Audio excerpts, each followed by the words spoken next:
Malandi ka! Sigaw ni Colleen. Walang hiya! Sarap ko pa talaga! Wala pa akong ginagawang masama. Palaban ni Asia, pilit kumakawala. Trabaho lang po to. Trabaho! Sigaw ni Colleen sabay sampal, malakas dahil umaalingaw-ngaw yon ang tunog.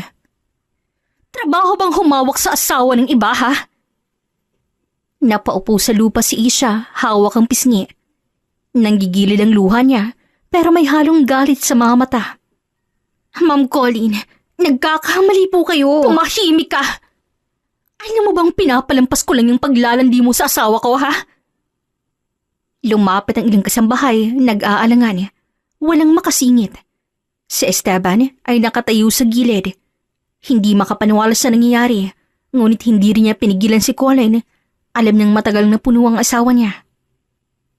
Hinuli ulit ni Colleen si Asia, papunta sa may taniman sa gilid ng bakuran.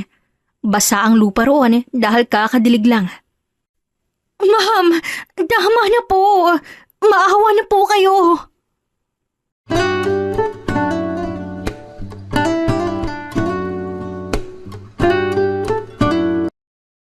Maawa na po kayo.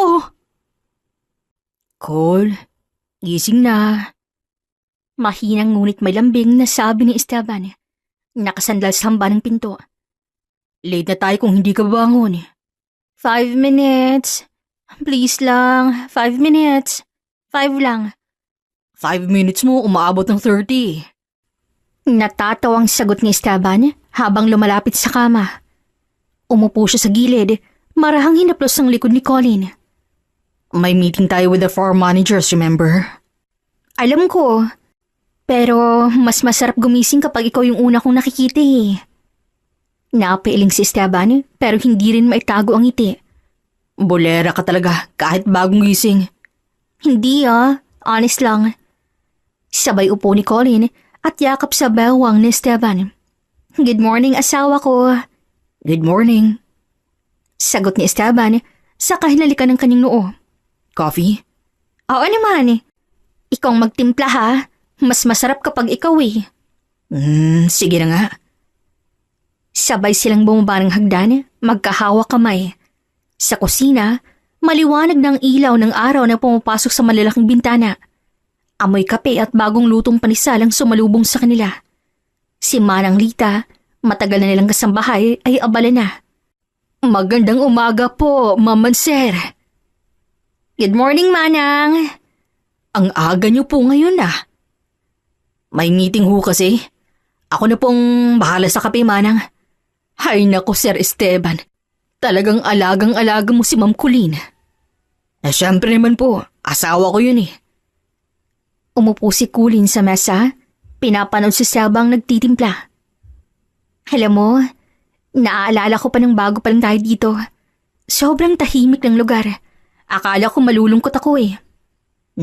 Pero? Pero, andito ka. And you made everything feel like home. Sandaling natahimik si Esteban sa ngumiti. Ganon din ako. At gaano kalaki tong asyenda, ikaw pa rin yung pinakamahalaga. Cheesy. Pero I like it. Habang kumakain, pinag-uusapan nilang mga plano sa araw na yon. Ang taniman ng tubo na kailangang inspeksyonin, ang bagong patubig na ipapagawa, at ang mga empleyadong kailangang kausapin. After meeting, sabay tayong mag-ikot Miss ko na maglakad-lakad kasama ka sa bukid. Same. Nakaka-relax. Tapos, lunch tayo sa may ilog. Deal. I'll bring the blanket. Romantic. Akala mo date. Bakit hindi? Kahit ilang taon na tayong kasal, dapat may kilig pa rin, no? Tumayo si Colleen at lumapit kay Esteban. Saka niyakap siya mula sa likod. Thank you ha.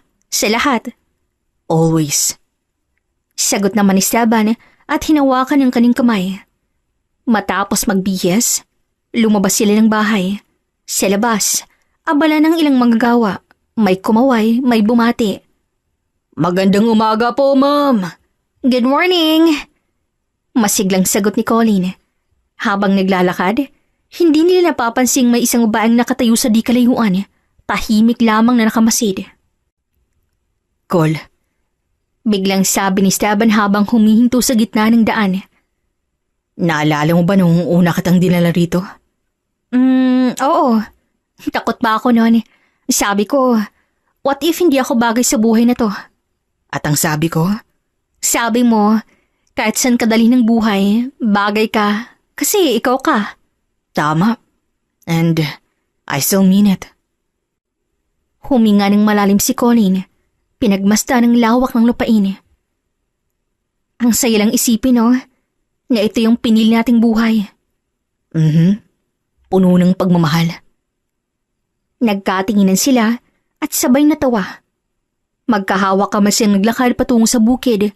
Walang kaalam-alam na sa mga susunod na araw may susubok sa kapayapaang iyon. Pagkatapos ng ilang minutong paglalakad sa bukid, bumalik ang dalawa sa loob ng bahay upang tuluyang maghanda para sa kanilang trabaho. Sa loob ng kwarto, abala si Colleen sa pagsusuot ng puting blouse at mahabang slacks, habang si Esteban naman ay nagsasapatos. Naka-long sleeve na kulay beige. Cole? Napag-usapan na ba natin kung kukuha na talaga tayo ng bagong kasambahay? Oo. Napansin mo rin siguro na medyo nahihirapan na si Manang Lita. Hindi na rin siya bumabata. Oo nga. Ayokong pinapagod siya masyado. Tsaka lumalaki na rin yung responsibility sa asyenda, di ba? Lumapit si Colleen at inayos ang kwelyo ng damit ni Esteban. Kaya nga naisip ko, mas mabuti kung may dagdag na tutulong. Hindi lang sa bahay, pati sa kusina, at minsan sa bukid na rin. Agree. Pero gusto ko yung mapagkakatiwalaan. Ayoko yung basta-basta. Siyempre naman, no. Kaya nga sa mga kasambahay muna tayo magtatanong. Mas okay kung kakilala nila. Lumabas sila ng kwarto at bumaba ng sala. Naroon si Manang Lita at dalagang si Rosa. Isa pang matagal na rin tumutulong sa asyenda na abala sa pag-aayos ng mga gamit. Manang, pwede po ba namin kayong makausap sandali? Ay, opo ma'am. Asawa ko, ikaw na magpaliwanag. Ganito po. Nag-iisip po kasi kami ni Colleen na kumuha ng isa pang kasambahay. Baka po may kakilala kayo na pwedeng i-rekomenda. Nagkatinginan si Manang Lita at Rosa. Meron po akong pamangkin. Pero nasa probinsya pa po eh. Hindi ko rin po sure kung gusto niya bang lumuwas. Okay lang po. Wala namang pilitan. Basta po sana yung willing patuto at maayos kausap. Ay, opo ma'am. May isa pa po akong kakilala. Anak ng kakilala ko. Medyo bata pa pero masipag raw. Basta hindi po kami tumitingin sa edad. Mas mahalaga po sa amin yung ugali. May kakilala rin po ako. Isang babae po. Naghahanap ng trabaho.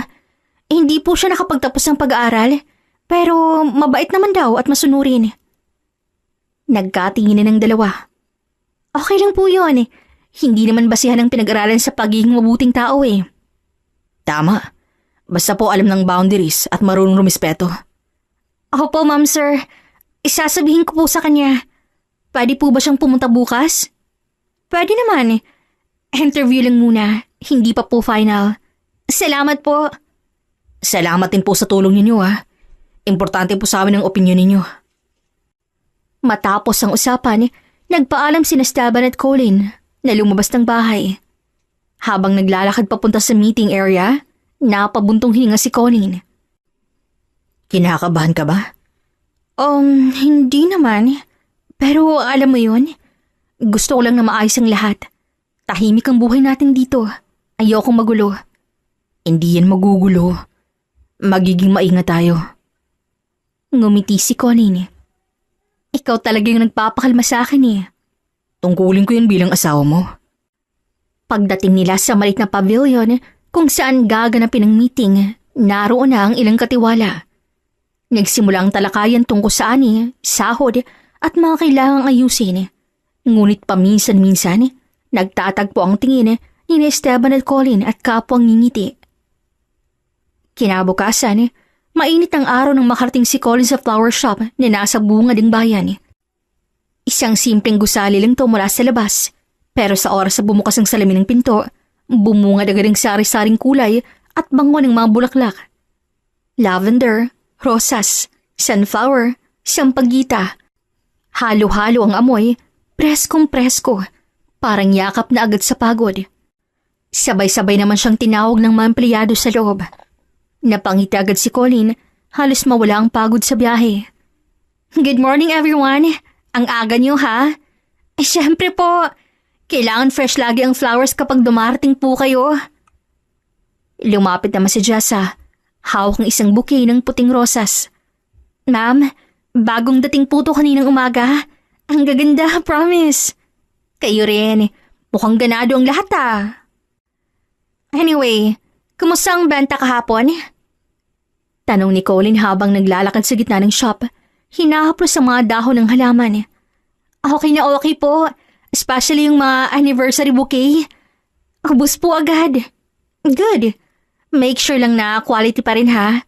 Ayoko magtipid sa bulaklak. Opo, ma'am. Umupo si Colleen sa malit na mesa sa gilid. Doon kung saan madalas siyang mag-check ng inventory. Inilapag niya ang bag at binuksan ang notebook. Sige, update niyo muna ako isa-isa. Lumapit si Jessa. Yung supplier po natin ng tulips medyo late ulit, ma'am. Sabi ko po baka pwede tayong maghanap ng backup. Good call. Ayokong ma-stuck tayo. Send mo sa akin yung details. Opo. Sumunod si Rinang mas bata, bagong hire pero masipag. Ma'am, may dalawang customer po kanina na nagtanong kung pwede raw custom arrangement for same-day delivery. Pwede naman, as long as kaya ng oras at hindi compromise ang quality. Noted po, ma'am. Habang nagsasalita ang mga empleyado, tahimik lamang na nakikinig si Colleen. Paminsan-minsan nagtatanong, nagbibigay ng payo. Hindi siya maldita, kaya mahal siya ng mga tao niya. Ma'am, pwede po ba akong magtanong ng personal? Sure, ano yun? Okay lang po ba kayo? Parang mas busy po kayo lately ah. Napangiti si Colleen. Okay lang ako. Maraming inaasikaso sa asyenda, pero nothing to worry about. Okay po, kasi gusto lang po naming malaman na okay kayo. Kayo po kasi yung dahilan kung bakit masaya kaming magtrabaho dito eh. Sandaling natahimik si Colleen. Hindi siya sanay sa gantong mga salita, pero ramdam niya ang sinseridad. Salamat, that means a lot. Nang biglang may pumasok na customer, isang matandang babae na may hawak na listahan. Good morning po. Good morning. Naghahanap ako ng bulaklak para sa asawa ko. Anniversary namin. Napangiti si Colleen at tumayo. I can help. Ano pong story ninyo? Ay, kayo po bang may-ari? Opo, at mahilig po akong makinig sa kwento. Habang kinakwento ng matanda ang 50 taon nilang pagsisama, pumili si Colleen ng mga bulaklak. Mga kulay na banayad, may halong puti at light pink. Tinapos siyang bouquet at iniabot sa matanda. Happy anniversary po! Salamat naman. Ramdam ko yung pagmamahal. Pag-alis ng customer, napabuntong hininga si Colleen, pero magaan. Ito yung dahilan kung bakit ko sinimulan to. Hindi lamang sa negosyo. Maya-maya nag-offer si Mia ng kape. Ma'am, coffee po muna kayo. Ay, thank you ha. Masarap ha? Siyempre po ma'am, alam po namin ang taste niyo eh. Naglakad si Colleen papunta sa likod ng shop, doon sa maliit na greenhouse. Saglit siyang huminto, huminga ng malalim. Sa gitna ng katahimikan, saglit niyang naisip ang hasyenda, si Esteban at ang bagong empleyadong pag-uusapan bukas. Bumalik siya sa harap, ngumiti muli. Sige, I'll stay for a bit. May gusto akong ayusin sa display. Yay! Mas gaganda na naman to. Tumawa si Colleen. Habang inaayos silang mga bulaklak, puno ng tao at kuntuhan ng shop. At sa oras na yon, si Colleen ay hindi asawa ng may-ari ng hasyenda. Hindi amo, kundi isang babaeng masaya sa mundong siya mismong binuo. Samantala, tirik ng araw sa construction site ni Esteban na kanina pa nakangiti. Mr. Esteban! Sigaw Ricardo, isa sa mga foreman habang nagtatali ng helmet. Kanina pa po kayo nakangiti ah. Napahinto si Esteban, saka napangiti pa lalo. Ano ka ba? Mainit lang. Talaga, sir? Kanina pa yan, sir eh. Mula pa po nung dumating ka. May iniisip yun oh. Dagdag ni Ruel sabay kindat sa iba. Alam na po namin yan. Kayo talaga. Focus kayo sa trabaho ninyo. Yung beam sa bandang kanan oh, siguraduhin yung pantay ah. Opo, boss. Pero bago po yun. Si Ma'am Colin po bang iniisip mo? Napabuntong hininga si Esteban pero hindi na tinanggi. Ano naman kung oo? Yun oh, mahal ang sobrang asawa eh. Oy, tama na kayo. Trabaho muna. Naglakad siya papunta sa gitna ng site, hawak ang blueprint. Habang tinuturong ilang bahagi, malinaw ang kanyang isip. Pero sa likod ng bawat utos, may imahe ni Colin na biglang sumusulpot. Ang ngiti nito kaninang umaga, ang paraan ng paghahawak sa kamay niya, ang boses na malambing. Sir Esteban. Tawag ni Cardo na mas seryoso na. Okay lang po ba yung adjustment sa drainage? Oo. Itaas natin ang 2 pulgada para iwas baha kapag tagulan. Opo. Habang nagkakabit ang mga trabahador, umupo sandali si Esteban sa gilid. Pinunasan ng pawis. Nilabas niyang phone, hindi na mamalayang napapangiti na naman. Kamusta dyan? Mainit ba? Mainit, pero okay lang. Ikaw ba? Nasa flower shop ako. Ang saya dito. Miss you. Miss you more. Lunch later ha. Date natin yon. Tumayo ulit siya at naglakad papunta sa scaffolding. Habang umaakyat, may naririnig siyang bulungon sa ibaba. Ganyan pala magmahal no? Oo nga eh. Parang gusto ko na rin mag-asawa. Napangiti si Esteban sa kaning sarili. Boss! Tawag ni Cardo mula sa ibaba. May delivery po ng semento mamaya. Okay, sige. Siguraduhin yung may tao sa gate ah. Matapos nga niyon, muling bumalik ang isip niya kay Colin. Kung paano nito kausapan ng mga empleyado sa flower shop, kung gaano ito kabait. Kaya magdamag na kangiti si Esteban habang nagtatrabaho. Kinabukasan, tahimik ang umaga sa siyanda na dumating ang araw na inaasahan ni Esteban at Colin. Nakatayo si Colin sa may balkonahe ng bahay, hawak ang tasa ng tsaa habang minagmamatsa ng bakuran. Darating na raw po yung babae mamaya, ma'am. Si Esha po ang pangalan. Sabi ni Manang Lita na nasa kanyang likod. Tumango si Colin. Sige po, Manang. Sabihin niyo lang po na sasali siya dumiretso. Opo, ma'am. Maya-maya, dumating si Esteban galing sa site. Medyo malikabok pa ang sapatos. Ready ka na ba? Gusto ko lang maging maayos lahat. Maayos yan. Interview lang naman eh. Hindi pa man sila nakakatagal sa sala nang marinig ang pagdating ng isang motorsiklo sa labas. Tumayo si Colin, inayos ang postura. Pumasok si Manang Lita, kasunod ang isang dalagang niya kayuko ang ulo. Ma'am, si Isha po. Napatingin sina Esteban at Colin. Si Esha ay payat, maputi, may mahabang buhok na nakatarintas ng maayos. Simple ang suot, isang plain na blusa at palda, pero hindi maikakailang maganda. May bahid ng kaba sa mga mata niya habang marahang yumuko. Magandang umaga po. Ako po si Isha.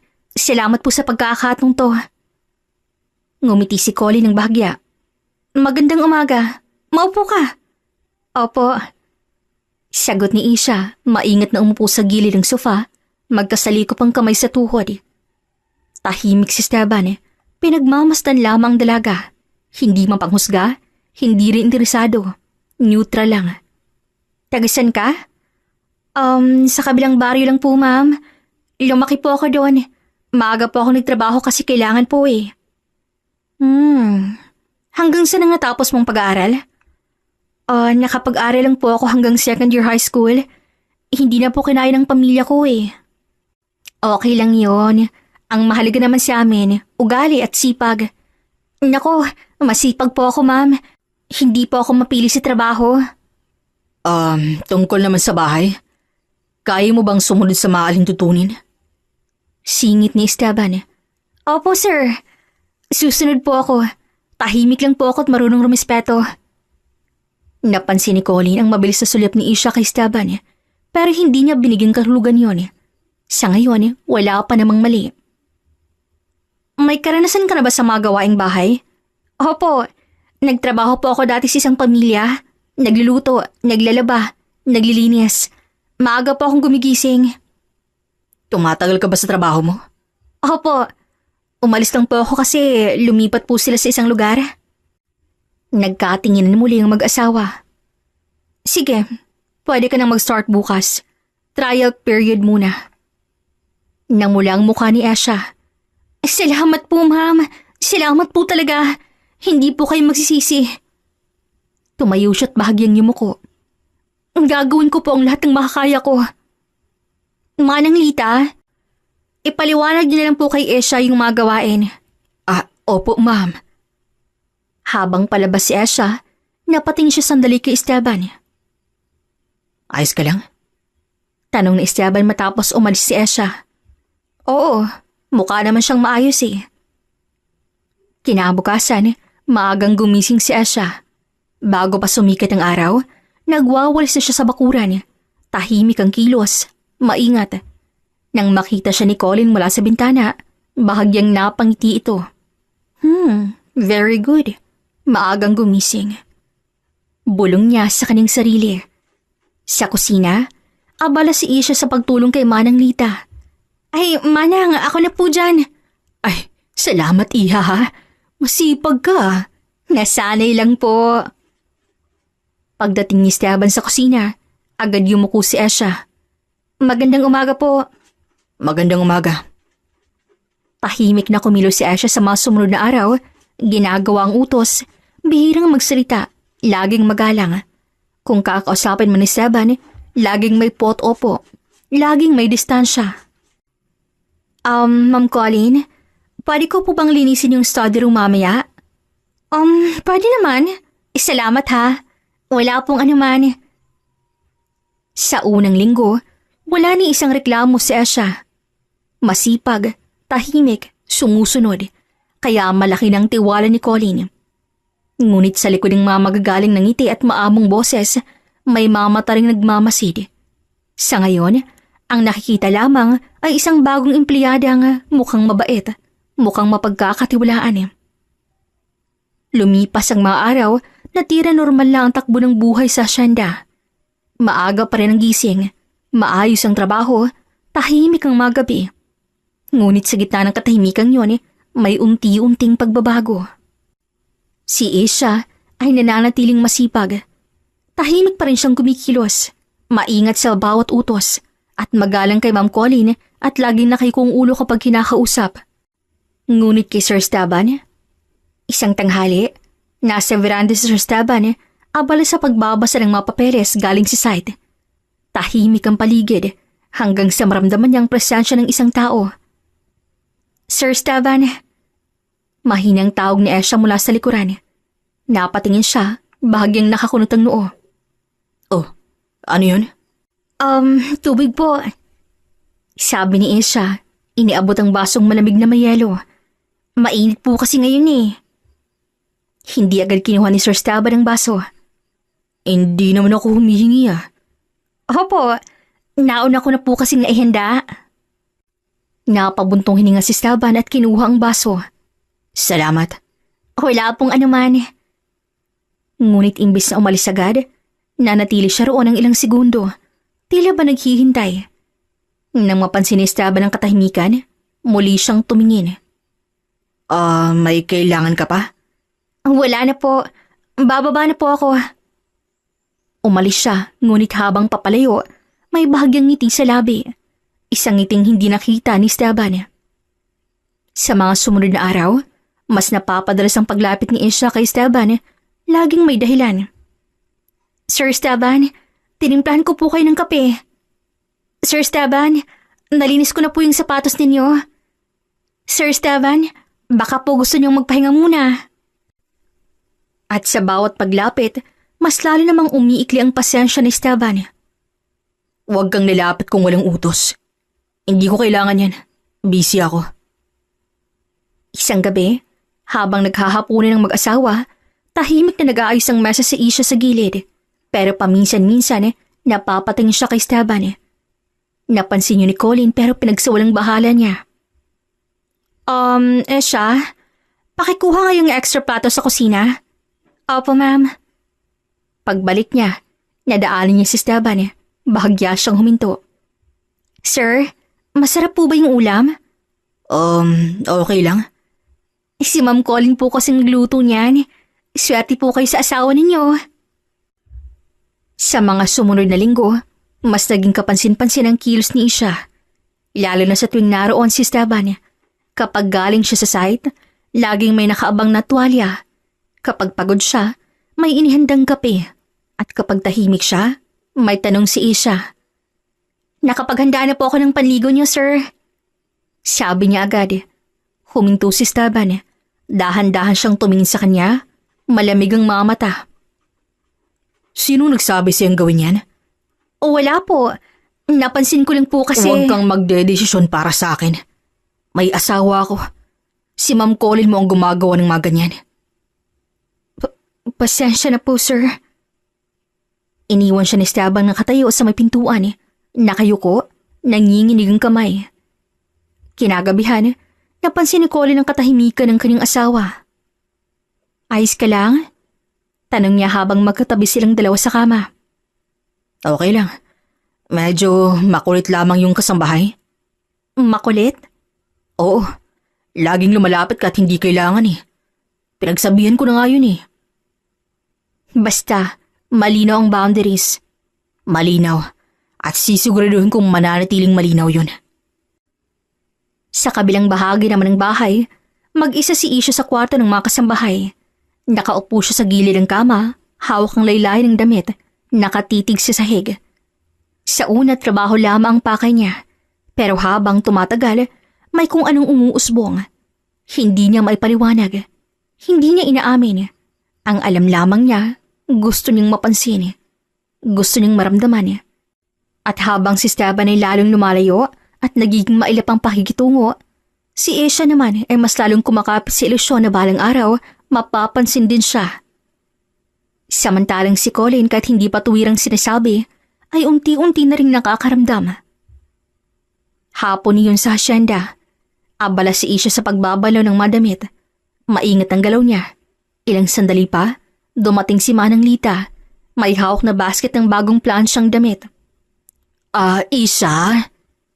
Mahinang tawag ni Manang Lita habang inilalapag ang basket sa bangko. Po? Tahimik muna si Manang Lita, tila nag-iipon ng lakas ng loob. Kilala siya sa hasyenda bilang tahimik at mahinahon. Ayaw ng gulo, ayaw ng bangayan. Pero matagal na rin siyang naroon at alam niya kung kailan kailangang magsalita. Matagal na akong andito. Marami na akong nakikita. Marami na akong napagsilbihan. Ano po bang ibig niyong sabihin, Manang? Huminga ng malalim si Manang Lita. Inaayos ko lang ang sasabihin ko kasi ayokong magkamali ng salita. Diretsuhin niyo na lang po. Isha, napapansin na kita ha? Napapansin? Sa anong paraan po? Yang kilos mo sa paglapit-lapit mo kay Sir Esteban. Sa narinig ay agad tumigas ang mukha ni Isha. At ano naman pong masama doon? Trabaho ko po yun.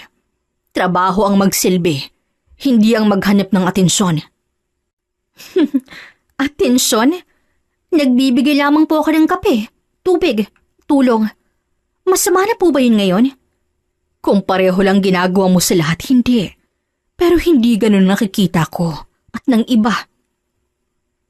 Tumahimik sandali si Isha, saka dahan-dahang nag-cross ang mga braso. So pinagsasabihan niyo po ako dahil sa hinala ninyo? Hinalang may basihan. Matagal na akong babae, Iha. Alam ko kung kailan simpleng pag-aalaga at kung kailan may iba na. Hindi ko po kasalanan kung napapansin ako. Hindi usapan kung napapansin ka man o hindi. Ang usapan ay respeto. Respeto? Respeto rin po sana sa akin. Wala po akong ginagawang masama. Lumapit si Manang Lita ng konti. Pinagsasabihan lamang kita. Bata ka pa. Isa pa, may asawa si Sir Esteban at mahal na mahal niya si Ma'am Colleen. At kung may respeto ka sa sarili mo, umiwas ka. Biglang tumawa si Asia. Ang dali pong magsalita kapag kayong nasa taas. Anong ibig mong sabihin? Lahat po kayo rito. May posisyon na. May tiwala na. Ako, empleyado lang. Kailangan kong gumalaw para mapansin. Pero hindi naman sa ganyang paraan, Iha. At bakit ha? Bakit? Kayo lang ba yung may karapatang magdesisyon kung anong tama't mali? Hindi kita inaaway, Isa. Minahabalaan lang kita. Hindi ko kailangan ng babala. Alam ko ang ginagawa ko. Kung alam mo, dapat alam mo rin ang hangganan mo. Manang, wala po akong intensyong agawan ng kahit na sino. Talaga? Pero ang kilos mo hindi ganun ang sinasabi. Lumapit pa sa Isha, halos magkadikit na sila. Kilos ko to. At wala pong karapatan ng kahit sino na diktahan ako. Meron. Kapag nakaka-apekto sa kapayapaan ng bahay na ito. Kapayapaan? Tahimik naman po ah. Ako lang laging napapansin ninyo. Dahil ikaw ang may kakaibang kilos. At ayokong dumating sa punto na mapahamak ka. Mapahamak? Kanino? Sa sarili mo. At sa mga taong wala namang ginagawang masama. Salamat po sa concern, pero hindi ko po yun hiningi. Tumalikod siya at mulang kinuhang mga damit. Mas madiin ang galaw. Gagawin ko po kung anong trabaho ko. At kung may problema kayo, kay Ma'am Colleen niyo po sabihin. Hindi ko na kailangang magsumbong pa. Kasi umaasa akong makikinig ka. Sayang, nagkakamali ka po yata. At natahimik ang paligid pagkatapos noon. Umalis si Manang Lita, mabagal ang hakbang. Mabigat ang kaning dibdib. Sa likod niya, nakatayo si Isha. Tuwid ang likod, matalim ang tingin. Walang pagsisisi sa muka. Walang takot. Hating gabi na nang tuluyang tumahimik ang buong hasyenda. Ang dating maingay na bakuran ay napalitan ng huni ng kuliglig. Sa loob ng malaking bahay, isa-isang pinatay ng mga kasambayang ilaw si sala at kusina. Ang natira lamang na may ilaw ay ang kwarto ni na Colleen at Esteban. Nakaupo si Colleen sa harap ng vanity table, dahan-dahang tinatanggal ang makeup. Si salamin, kita niyang refleksyon ni Esteban na nakatayo sa may bintana. Nakasandal, nakatingin sa dilim. Nakapamewang ito, mabigat ang balikat, parang pagod na pagod, hindi lamang sa kanyang trabaho. Esteban, ayos ka lang ba? Walang sagot agad. Ilang segundong lumipas bago siya nakarinig ng buntong hininga. Cole, pwede ba kitang makausap? Huminto ang kamay ni Colleen. Dahan-dahan siyang tumayo at humarap sa kanyang asawa. Oo naman. Ano bang nangyari? Umupo si Esteban sa gilid ng kama. Hinimas ang mukha niya na para bang naghahanda.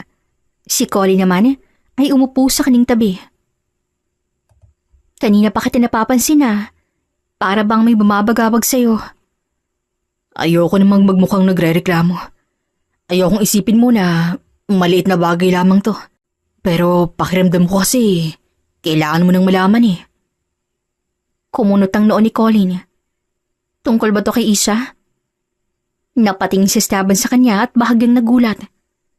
Napapansin mo rin? Hindi ako bulag. Sabihin mo.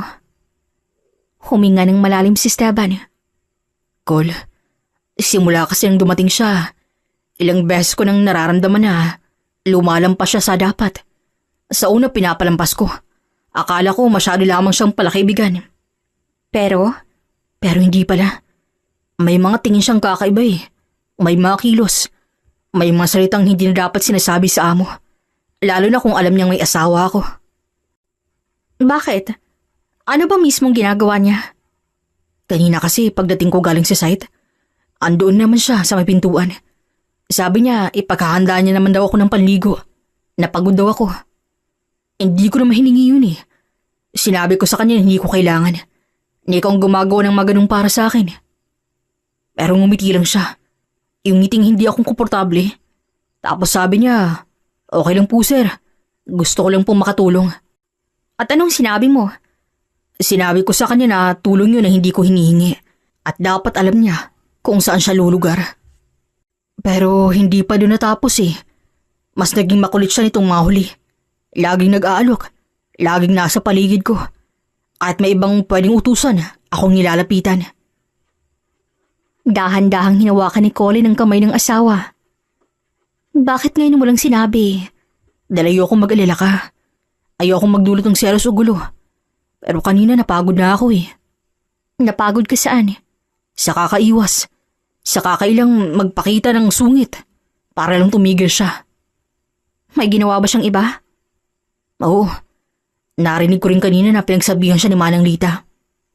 Pinagsabihan? Oo. Sinabihan siyang umayos ng kilos. Na may asawa na ako. Na hindi tamang ginagawa niya. At anong sagot niya? Lumaban siya eh. Wala raw siyang ginagawang masama. Trabaho lang daw yun. Tumayo si Colin. Naglakad siya palayo ng ilang hakbang. Nakapulupot ang mga braso sa kanyang sarili. Huminga siya ng malalim. Pilit pinipigilan ng emosyon. Cool. Ayokong isipin mong may mali sa akin ha. Huwag na huwag mong iisipin yan. Kung may mali rito, hindi ikaw yun. Lumapit siya at hinawakan ng mukha ni Esteban. Kilala kita. Alam ko kung paano ka magmahal. At alam ko kung paano ka rumispeto. Salamat. Pero malinaw sa akin na lumalampas na siya. At ayokong masirang katahimikan sa bahay na to. Hindi to tungkol sa katahimikan lang. Tungkol to sa respeto. Sa atin. Sa relasyon nating dalawa. Anong gusto mong gawin? Ako nang kakausap sa kanya. Maayos sa pag-uusap. Babae sa babae. Sigurado ka? Oo. Bilang amo at bilang asawa mo. Lumapit si Esteban at niyakap siya. Salamat sa pakikinig ha. Salamat sa paniniwala. Siyempre, asawa mo ko eh. Lumipas ang mga araw at pinagmasdan ni Colin at Esteban ang kilos ni Isha. Gumawa silang dalaw ng plano, nakakagat si Esteban sa mga ginagawa ni Isha sa kanya. At dahil doon, napagtanto na nila, lalo na ni Colin, na may pagtingin nga si Isha sa kanyang asawa. Dahil nahuhuli ni Colin si Isha, na malagit ang tingin kay Esteban, kaya naman hindi na siyang nagdalawang isip pa na gawin ang matagal niya ng pinaplano. Abalang makasambahay sa kanilang gawain, may nagwawalay sa may terrace, may nagdidilig ng halaman, may naglalabas sa likuran. Sa di kalayuan, kakauwi lang ni Esteban mula sa site. Pawisan, pagod, at ang gusto lang sana'y makapasok sa bahay para makapagpahinga. Sa may likod ng bahay, nakatayo si Colin na may hawak na listahan ang dadalhin sa flower shop kinabukasan. Nakapamewang siya, nakasilong sa lilim ng puno ng akasya. Hindi niya sinasadyang makinig, pero malinaw ang tanong niya sa daanan papunta sa kusina. At doon niya nakita si Isha. Naka-uniform ito, ngunit hindi maayos ang pagkakapulupot ng buhok. Bahagyang bukas ang pangitaas na para bang sinasadya. Nakangiti niyang sinalubong si Esteban, nakakapasok lang sa bakuran. Sir Esteban, pagod na po kayo no? Gusto niyo po ba ng malamig na tubig? Ako na pong kukuha. Tumigil si Esteban sa paglalakad. Kita sa katawan niyang paninigas. Hindi na kailangan. Papasok na ako. Ngunit hindi umatras si Isha. Sa halip, lumapit pa siya. Masyadong malapit. Sir, hayaan niyo na po ako. Nakita ko po kayo kanina eh. Sobrang init sa site. Kawawa naman po kayo. At doon na napahigpit ang hawak ni Colin sa papel. Lumayo ka. Hindi kita inuutusan. Ngunit ngumiti lang si Isha, yung ngiting hindi inosente. Bakit po ba kayo galit? Tinutulungan lang naman po kita. May asawa ako at hindi ko kailangan ng tulong na yan. Sa sandaling yon, lumapit si Isha at hinawakan ang braso ni Esteban. At doon na hindi pinigilan ni Colin ang sarili. Wala talagang lugar yung kalindian mo, ano? Umalingaw nga ang boses niya sa buong bakuran. Nagulat si Esteban at agad na umatras. Si Isha na may napalingon Nanlaki ang mga mata nang makita si Colin na papalapit. Galit na galit, nanginginig sa galit. Anong ginagawa mo, ha? Anong tingin mo sa sarili mo? Ma'am? Ma'am? Huh, sa ginagawa mong yan, may kapal ka pa ng mukhang tawagin akong ma'am? Hinila ni Colin ang buhok ni Isha, isang malakas at biglaang sabunot. Napasigaw si Isha sa sakit. Colin! Tawag ni Esteban pero huli niya. Walang di ka! Walang hiya ka! Sa harap ko pang talaga! Wala pa akong ginagawang masama! Trabaho ko lang po to! Palaban si Esha, pilit kumakawala. Trabaho? Sigaw ni Colin sabay sampal. Malakas dahil umalingongo ang tunog. Trabaho bang humawak sa asawa ng iba, ha? Napaupo sa lupa si Esha, hawak ang pisngi. Nanggigilid ang luha niya pero may halong galit sa mga mata. Ma'am Colin, nagkakamali po kayo. Tumahimik ka! Alam mo bang pinapalampas ko lang ang paglalandi mo sa asawa ko, ha? Lumapit ang ilang kasambahay, nag-aalangan, walang makasingit. Si Esteban ay nakatayo sa gilid, hindi makapaniwala sa nangyayari. Ngunit hindi niya pinigilan si Colin. Alam niyang matagal na puno ang asawa niya. Hinila muli ni Colin si Isha, papunta sa may taniman sa gilid ng bakuran. Basa ang lupa roon dahil kakadilig lang. Ma'am, tama na po. Mahawa na po kayo. Ikaw, naawa ka ba sa akin, ha? Na palagi kang dumidikit sa asawa ko? Nang tinitingnan mo siya na parang pag-aari mo? Tinulak ni Colin si Asia pababa. Bumagsak to sa putik na dumihan ng uniform. Colin! Mahinang tawag ni Esteban pero hindi siya nilingon. Tikman mo! Sabi ni Colin. Dinampot niyang putik at sinubsob sa bibig ni Esha na umiiyak. Tikman mong kababuyan ng ugali mo! Tama na po! Hindi pa to sapat sa ginawa mo. Tumayo si Colin na hingal. Nanginginig ang kamay niya. Tahimik ang paligid, walang kumikibo. Ang makasambahay niya katungo, mga takot at gulat. Lumapit si Esteban at hinawakan ng balikat ng asawa. Colin, tama na. Huminga ng malalim si Colin. Dahan-dahan siyang umatras. Tinitigan si Asia na nakalugmok sa putik. Umiiyak, marumi at nanginginig. Umalis ka. Sa araw na to, wala ka ng trabaho rito. Pero ma'am... Umalis ka! At kung ayokong mas lumala to, huwag ka nang babalik.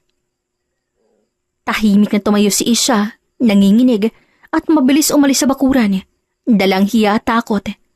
Naiwan si Colin nakatayo, nanggigilid ang luha, hindi sa awa, kundi sa galit na matagal niyang kinikimkim. Yumakap si Esteban sa kanya. Pasensya na, ha. Hindi ko na lang kasi napigilan Ayos lang, mahal. Nagsibalikan ng mga kasambahay sa kanilang mga ginagawa. Wala ring may nais pag-usapan ng pangyayaring nasaksihan nila. Lumipas ang ilang linggo mula nang tuluyang umalis si Asia sa hasyenda. Unti-unting bumalik ang dating sigla ng lugar. Ang bakuran ay muling napuno ng tawa ng mga kasambahay. Nang tunog ng mga walis tuwing umaga at ng amoy ng bagong timplang kape na umaabot hanggang veranda. At higit sa lahat, bumalik ang gaan sa relasyon ni Colin at Esteban. Isang umaga, maagang nagising si Colin. Hindi dahil sa alarm, kundi dahil sa kakayong pakiramdam sa sikmura niya. Dahan-dahan siyang umupo sa kama, hinawakan ng tiyan.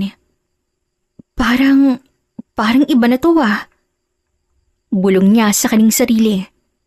Ilang araw na rin siyang madaling mapagod. Minsan nahihilo, minsan naman bigla siyang nasusuka sa amoy ng kape na dati na may paborito niya. Pinagwalang bahala niya nung una, inisip na stress lang o pagod sa flower shop. Pero ngayong umagang yon, may kaba na. Tahimik siyang bumangon para hindi magising si Esteban. Dumiretso siya ng banyo, kinuhang malit na kahon na matagal niyang binili just in case. Habang hinihintay niyang resulta, nakapikit si Colin. Mahigpit ang kapit sa lababo. Lord, Ikaw na ang bahala ha. Maya-maya dahan-dahan niyang iminulat ang mga mata. 2 linyang lumabas. Nanlambot ng tuhod niya. Napaupo siya agad sa sahig. Napatakip siya ng kamay sa bibig. Diyos ko, buntis ako. Hindi niya alam kung iiyak ba siya o tatawa. Halo-halong emosyon, tuwa, kaba, takot, pasasalamat. Hinaplos niyang kaning tiyan na parang mang may kausap na. May baby na kami. Bulong niya sa nanginginig na boses. Pagbalik niya sa kwarto, mahimbing pa rin ang tulog ni Esteban. Nakahiga ito ng nakatahiya. Bahagyang nakabukang bibig. Yung itsurang palaging nagpapangiti kay Connie. Umupo siya sa gilid ng kama, pinagmamasta ng asawa. Ilang segundo, ilang minuto, hindi niya alam kung paano sasabihin. Esteban? Gising ka muna. Dahan-dahang dumilit ang asawa. Ang aga pa. Bakit? Hindi agad sumagot si Colleen. Inabot niya lang kamay ng asawa at nilapag yun sa tiyan niya. May sasabihin ako. Teka, anong nangyari? May masamang nangyari ba? Umiling si Colleen, ngumiti kahit nanginginig ang labi. Hindi, kabaliktaran. Esteban, buntis ako. Natahimik si Esteban ng ilang segundo.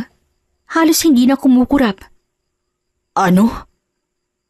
Inabot ni Colleen ang test at iniabot sa kanya. Totoo to.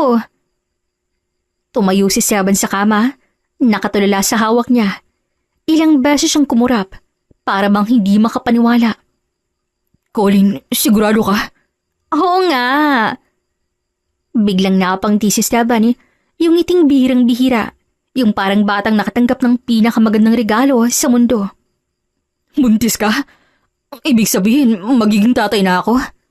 Oo, magiging magulang na tayo. Hindi na nga napigilan ni Esteban ang sarili. Hinili niya si Colleen papalapit at niyakap ng sobrang higpit. Salamat. Salamat, mahal. Salamat. Hinawakan niyang mukha ni Colleen, pinunasan ng luha nito. Lumuhod si Esteban sa harap niya at marahang inilapat ang tenga sa tiyan niya. Hello, si Daddy to. Ang aga pa. Wala akong pakialam. Gusto kong malaman niya agad na mahal ko siya. Sa mga sumunod na araw, mas naging maalaga si Esteban. Ayaw niyang pinapagod si Colleen. Ayaw niya nagbubuhat. Kahit sa flower shop, sinasamahan niya ito kapag may oras. Hindi na rin madalas magtungo si Esteban sa site dahil hindi niya kayang iwanan si Colleen. Napapraning siya kapag hindi niya nakikita si Colleen. Nang malaman naman ng mga kasambahay, tuwang-tuwa ang mato para kina Colleen at Esteban. Maingat at malaga rin sila kay Colleen na halo-halong emosyon na nararamdaman. Esteban, kaya ko na to. Reklamo ni Colleen minsan. Hindi, buntis ka. Responsibilidad ko kayong dalawa. Mas naging masaya rin ang mga gabi nila. Mas maraming kwento, mas maraming tawa, mas maraming plano. Ano sa tingin mo? Babae o lalaki? Tanong ni Colleen isang gabi habang nakahiga sila. Kahit ano, basta kamukha mo. Huy, gusto ko rin kamukha mo, no? Hinawakan ni Esteban ng kanyang tiyan. Basta lalaki siyang lalaking marunong rumispeto ha. O babaeng matapang at mabuti ang puso. Gaya natin. Sa gitna ng hasyenda, sa ilalim ng bituin, mas naging buo ang pamilya ni Colleen at Esteban. Ang sakit ng nakaraan ay unti-unting napalitan ng pag-asang bago. Isang buhay na unti-unting nabubuo, patunay na kahit dumaan sa gulat panlilin lang, may mga relasyong mas lalong tumitibay. At sa bawat araw na lumilipas, mas malinaw sa kanila. Hindi nasirang pagmamahal nila, mas lalo pa itong pinagtibay. Kinabukasan, maliwanag ang umaga sa hasyenda. Abala ang bahay, may nagwawali sa veranda, may naghahanda ng almusal sa kusina. Si Colleen ay nasa sala, nakaupo sa sofa, may hawak na tasa ng maligamgam na gatas. Simula kasi nang malaman niyang buntis siya, mas naging maingat na siya sa lahat. Sa pagkain, sa kilos, pati sa pahinga. Si Esteban naman ay nakatayo sa may bintana, kausap ang foreman sa phone. O sige, bukas na lang natin ituloy yan. Sabi niya bago iba ang tawag. Lumapit siya kay Colin at ngumiti. Marahang hinaplos ang buhok nito. Ayos ka lang? Oo, medyo inaantok lang. Magpahinga ka lang muna. Ako nang bahala sa lahat. Bago pa makasagot si Colin, may kumatok sa malaking gate ng hasyenda. 3 sunod-sunod na katok. Mahina, pero halatang nag-aalangan. Napatingin si Esteban sa pintuan. Sino kaya yan? Tumayong isang kasambahay at dumiretso agad sa pinto. Ilang sandali lang, bumalik ito na may kakaibang itsura sa mukha. Sir, ma'am, may babae po sa labas. Si Isha raw po. Biglang ninigas ang balikat ni Esteban. Anong ginagawa niya rito? Anong sabi niya? Sabi po, gusto raw po kayong makausap. Nagmamakaawa raw po. Wala na siyang karapatang bumalik dito. Paalisin mo. Esteban, sandali lang. Mahal, ayokong ma-stress ka. Buntis ka. Alam ko, pero gusto kong marinig kung bakit siya bumalik. Napabuntong hininga si Esteban. Kita sa mukha niyang inis at pag-aalala. Ayoko na maulit ang gulo. Hindi ko nahahayaang mangyari yun. Ilang sandali pa, pinapasok si Isha sa may terrace. Malayo pa lang, kitang-kita ng pagbabago sa kanya. Hindi na maayos ang bihis. Simple lang, gusot ang damit, namumugtong mga mata na halatang kakaiyak. Nakayuko siya, mahigpit ang hawak sa strap ng lumang bag. Pagkakita niya sa mag-asawa, agad siyang lumuhod. Ma'am, sir, pasensya na po. Nagmamakaawa po ako. Tumayo ka dyan. Hindi kita pinapabalik dito para mag-eksena. Dahan-dahang tumayo si Esha, nanginginig ang tuhod. Hindi po ako babalik para manggulo. Andito po ako para humingi ng tawad. Sabihin mo, anong kailangan mo? Sir, ma'am, may sakit po ang mama ko. Na-ospital po siya. Wala na po akong trabaho simula nang umalis po ako rito. Wala na po akong ibang mapuntahan. At anong kinalaman namin dun? Alam ko pong wala na akong karapatang humingi.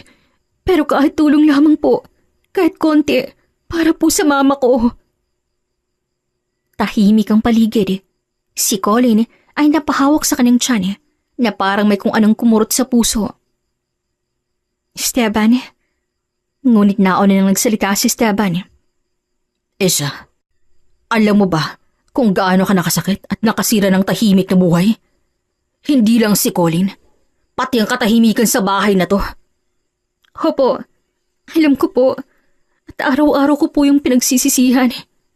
Pinagsisisihan mo ba dahil nahuli ka? O dahil mali talaga? Dahil mali po. Hindi ko po alam kung bakit ko nagawa yun. Nadala lang po siguro ko sa inggit, sa kahirapan. Hindi ko po intensyong manira ng pamilya. Napasingap si Colin at lumapit ng konti. Esha, alam mo ba kung gaano kahirap ang pinagdaanan namin matapos ang nangyaring yon? Opo, ma'am. At wala po akong karapatang humingi ng tawad. Pero humihingi po ako ngayon. Bigla siyang lumuhod muli. Pasensya na po. Sa inyo, sa pamilya ninyo, sa ginawa kong kahihiyan at kababuyan. Hindi mo na may babalik ang tiwala. At hindi ka na kailanman makakabalik dito bilang empleyado. Opo, hindi ko po hinihiling yun. Esteban, makinig ka muna sa kanya.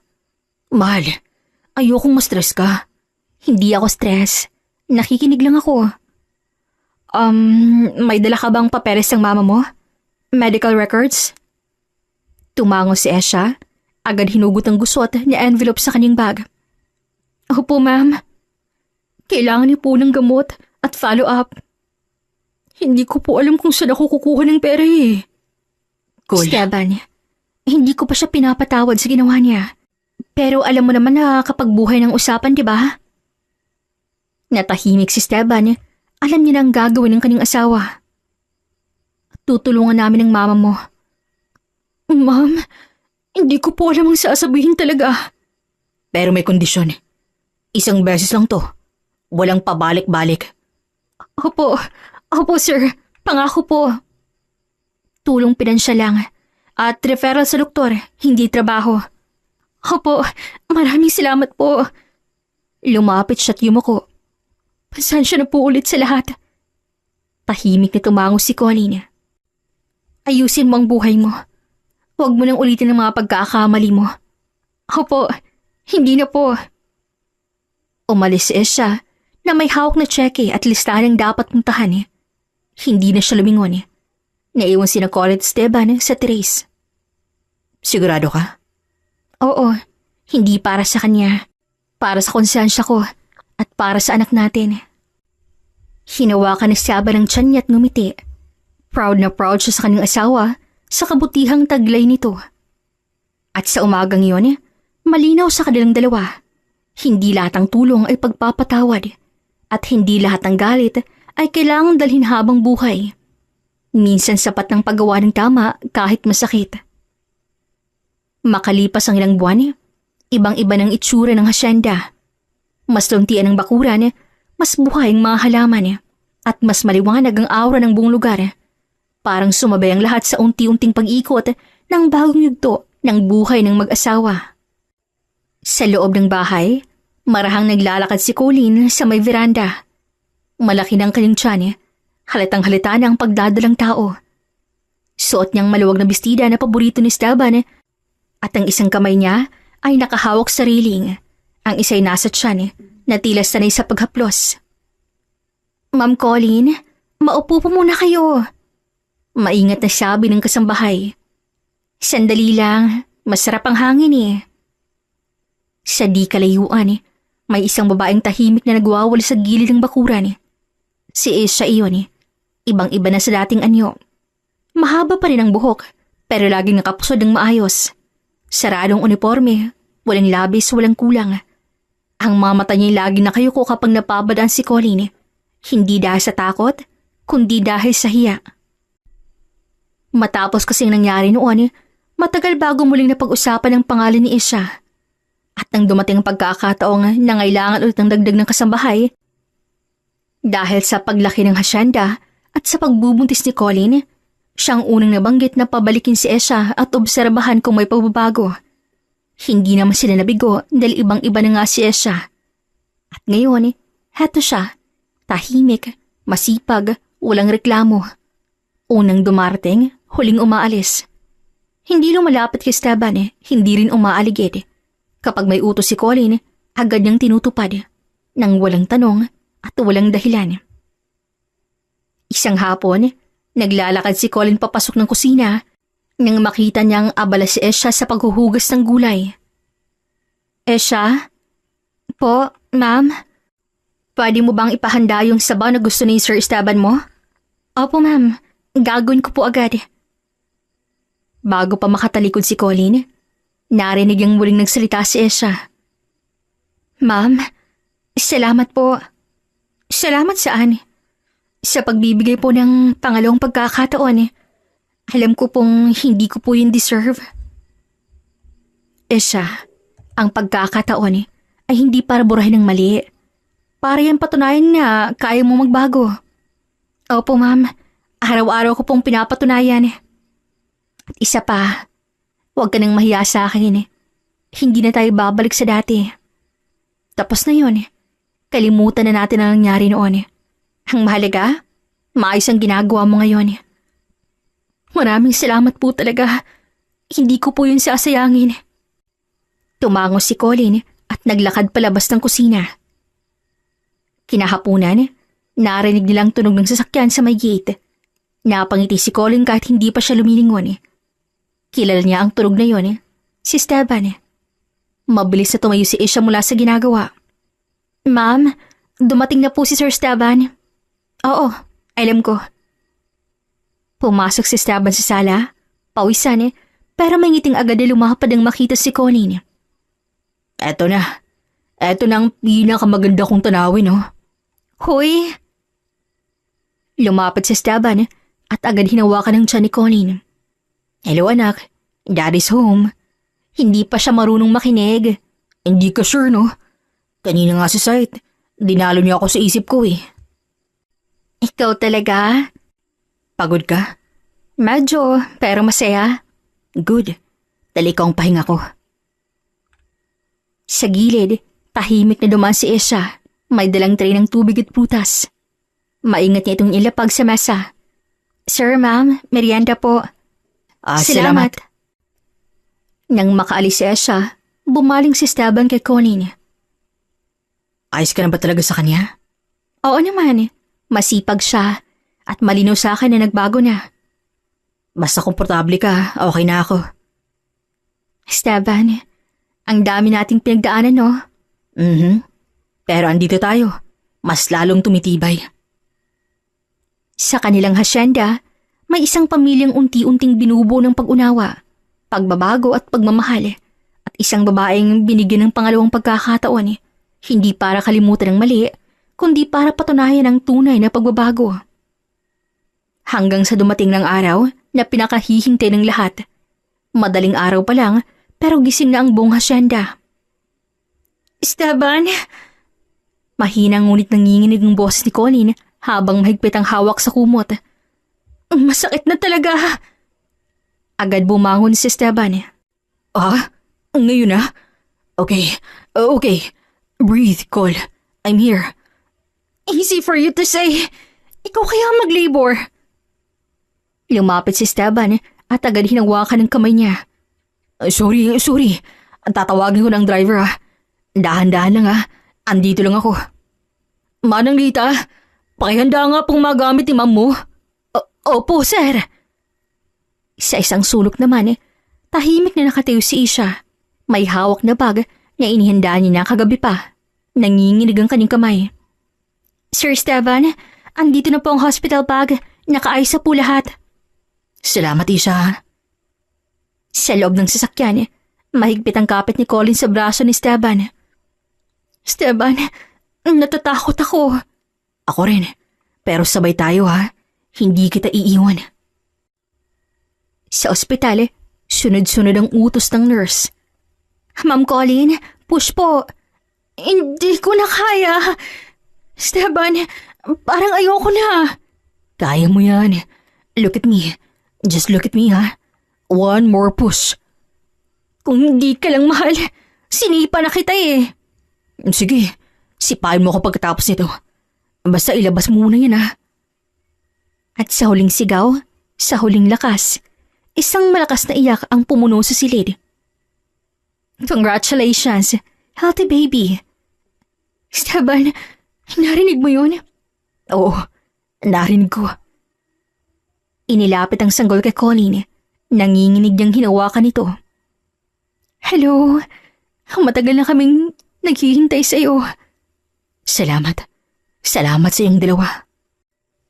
Mabilis lumipas ang mga taon. Isang hapon sa hasyenda, tumatakbo ang bata sa bakuran. Hawak ang maliit na bola. Daddy, look! Nakikita ko. Huwag kang madapa Sa veranda naman, nakaupo si Colleen. Umiinom ng tsaa. Esteban, ingat! Oo, boss. Sa gilid naman ng bakuran, naroon si Isha. Naka-uniforme pa rin, pero mas confident na ang tindig. Sa tabi niya, may lalaking tahimik na nakatayo. May hawak na payong. Ma'am Colleen, pwede ko po bang ipakilala ang boyfriend ko? Sure. Ma'am, sir, si Ramil po. Good afternoon po. Salamat po sa lahat ng tulong niyo kay Isha Welcome. Ingatan mo siya. Opo, sir. Pangako ko po yun. Tahimik na tumabi si Isha kay Ramil. Hindi na siya umiwas ang tingin kay Colleen, pero may respeto pa rin. Ma'am, salamat po talaga sa lahat Isha, tapos na yun. Matagal na, sabi ko naman sa'yo, di ba? Alam ko po, pero gusto ko lang pong sabihin ng paulit-ulit. Hindi ko po makakalimutan ang binigay niyo pong chance sa akin. Use it well. Opo. At lumayo silang dalawa ni Ramil, magkahawak kamay. Napabuntong hininga si Esteban. Iba na nga siya. Oo, at okay lang yun. Maya-maya lumapit ang anak nila kay Colleen. Mommy? Sino po yun? Kaibigan, isang taong natutong magbago. Gabi na nang magsarang hasyenda. Magkatabing mag-asawa sa veranda. Naalala mo? Akala ko noon masisira tayo eh. Akala ko rin eh. Pero heto tayo. Masaya. Tama. Hindi dahil walang nasaktan eh, kundi dahil pinili nating maghilom. Kinabukasan ng gabi, nasa lamas sina Colin at Esteban magkatabi. Pagod pero payapa ang mga muka. May malit na kaldera sa gitna, nilagang manok na sila mismong nagluto. Sa sala, maririnig ang mahinang tawa ng anak nila habang naglalaro ng blocks sa sahig. Paminsan-minsan, sisilip to sa kusina. Mommy, Daddy, kakain na po ba? Sandali na lang anak, hugasan mo munang kamay mo. Okay po. Napabuntong hininga si Esteban.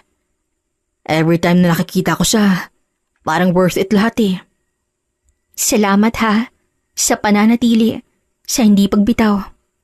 Salamat din, sa pagpili sa akin kahit mahirap. Kahit may mga pagkakataong pwede ka namang sumuko eh.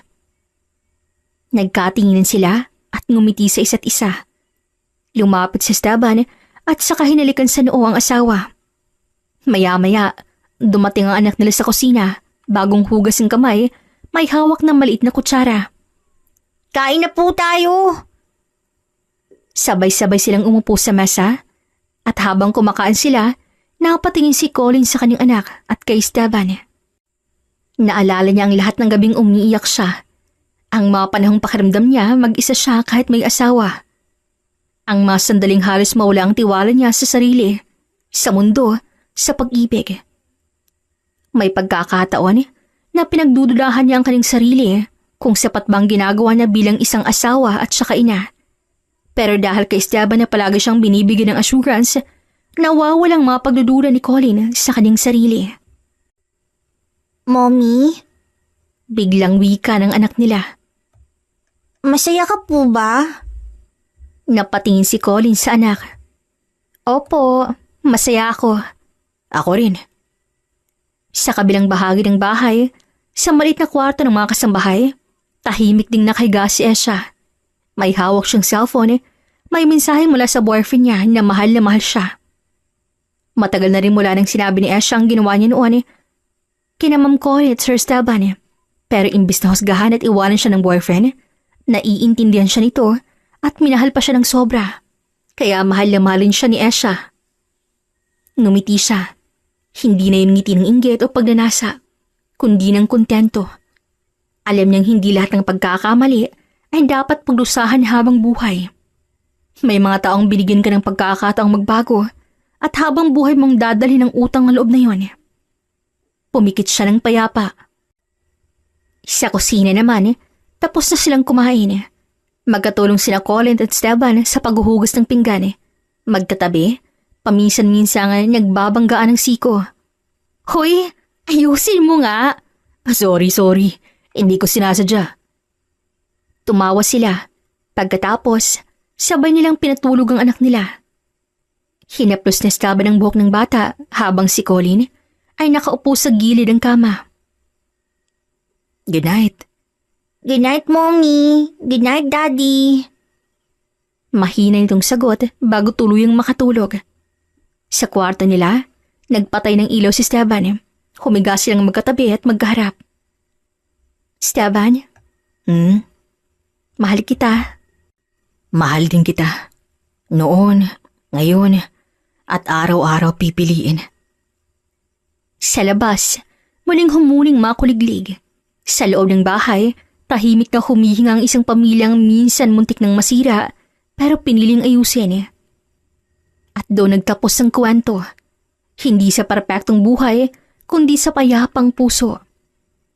Sa huli, ang kwento ni Colin at Esteban ay hindi tungkol sa galit, paghihiganti o pagkakamali ng iba, kundi sa pagpili araw-araw na manatili. May mga taong daraan para subukin ang tibay ng isang relasyon. Pero ang tunay na pag-ibig ay hindi natitinag sa tukso. Sa katahimikan ng kanilang tahanan, napatunayan nilang ang forgiveness at trust kapag pinili ay kayang maghilom ng kahit pinakamalalim na sugat. Hindi lahat ng laban ay kailangang tapusin sa galit. Minsan, mas matapang ang taong marunong magpatawad kaysa sa taong gumanti. Ang relasyon ay sinusubok hindi lamang ng tukso, kundi ng komunikasyon, respeto at boundaries. Kapag malinang pagmamahal at matibay ang tiwala, walang third partyng makakasingit. At para sa mga nagkamali, laging may chance magbago. Pero kailangan ng accountability. Sa dulo, ang tunay na lesson ay simple. Choose love, choose respect, and always choose to protect the family you built. Wakas.